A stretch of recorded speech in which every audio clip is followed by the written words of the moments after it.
This is a pretty weird story, guys. I mean, if this is in fact true, then Mercedes-Benz, they had a horror year last year. This year's only going to get worse. I mean, honestly, I thought this new Mercedes electric car, I saw the numbers, I saw the details. I thought this thing actually looks really good.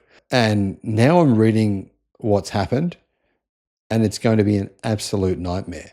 I mean, I don't think you'd buy this car if you had any brains in your head. I mean, really, what on earth was Mercedes-Benz actually thinking?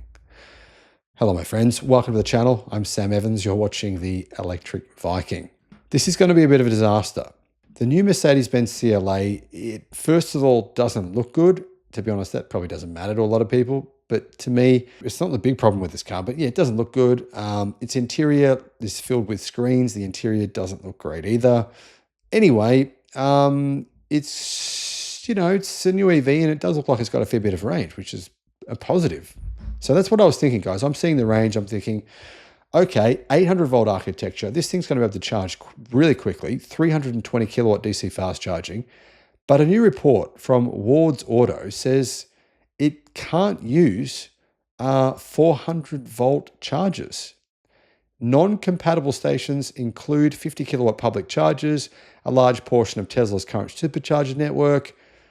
Basically, more than half the superchargers, the DC fast chargers in the world, it doesn't appear to be compatible with. This is insane. I've never seen anything like this before. So the restriction apparently is a result of Mercedes-Benz's push for a 320 kilowatt DC fast charging capability, which is not even that fast in comparison to, guys, all the new XP models, all of them are 530 kilowatt. Zeekr's are, about that speed as well. The new BYD architecture is capable of 1,000 kilowatt.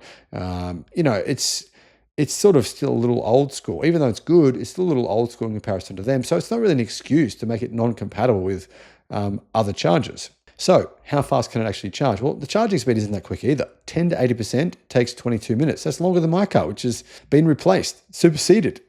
So anyway, they say because CCS cables are limited to 500 amps, 800 volts is necessary to exceed a 200 kilowatt charging speed. Automakers like Hyundai and Kia use a DC to DC voltage booster to allow for fast charging as well as broad support. So Mercedes-Benz has decided not to use that, meaning people who buy this car are going to be really, really annoyed.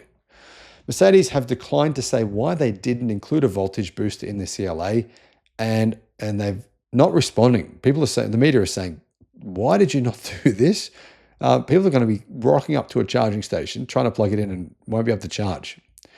So CarScoop says, we looked at web pages and configurations for the car in multiple countries and found no mention of the restriction. However, Ward's Auto says there is a disclaimer noting charging at 400 volt charging stations is not possible, and for this reason, they are not shown in the navigation system. Guys, this is a truly bizarre omission. Mercedes-Benz cars are not cheap. They're meant to be luxury cars. Their electric car sales are already crashing. Literally, I'm not exaggerating. They really, really are. Mercedes-Benz is already facing a decline in sales, a significant decline in sales, but a massive decline in profits. Its profits were down nearly 40% last year. And now they're doing this. Truly, truly weird. Let me know what you think in the comments.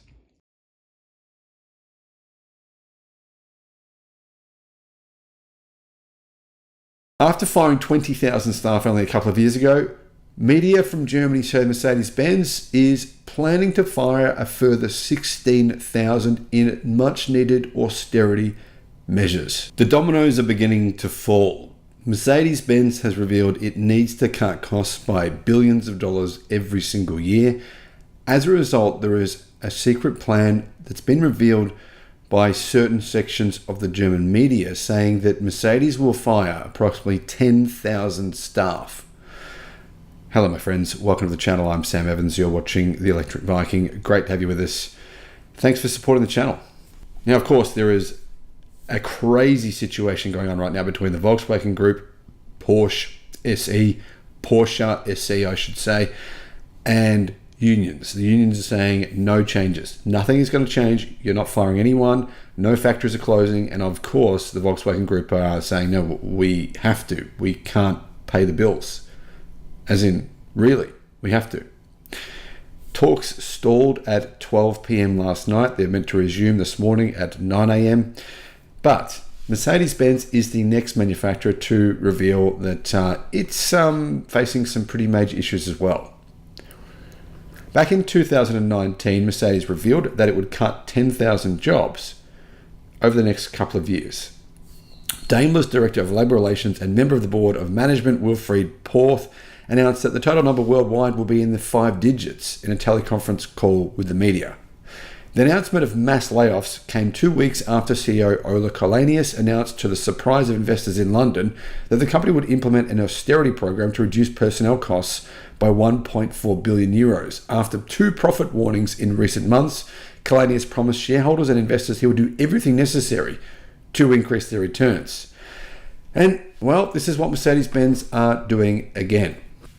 German newspaper Handelsblatt recently reported that Mercedes-Benz said it needs to cut costs by several billion euros every year.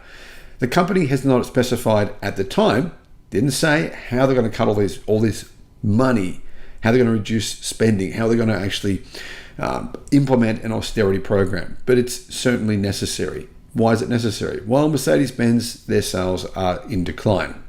And of course, as I'm sure you all know, the key reason is because their products, they're good, just not as good as you might expect from a premium automaker. Put it this way, Mercedes-Benz's electric cars, which are meant to be the future of the company, and the company has said that numerous times, are just not as state-of-the-art as you'd expect.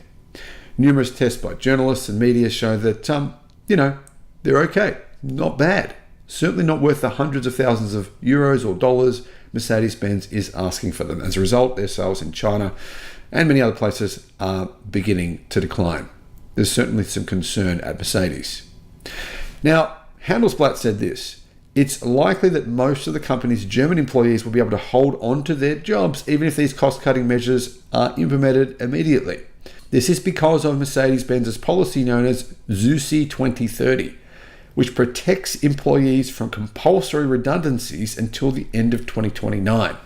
Euronews and Handelsblatt say that Mercedes-Benz are actually now going to fire 10,000 staff beginning of the next month or two. This decision comes as the company continues to struggle in an increasingly competitive and uncertain global automotive industry, one that's being dominated more and more by upstart Chinese electric car manufacturers. Now, there is a new report coming from another German news media publication within the last 2 days, which says Mercedes-Benz is actually facing massive cost-cutting measures that could include enormous job cuts. The new next level performance program is expected to save 5 billion euros between now and 2027, and more than 15,000 jobs will be lost, says this news publication.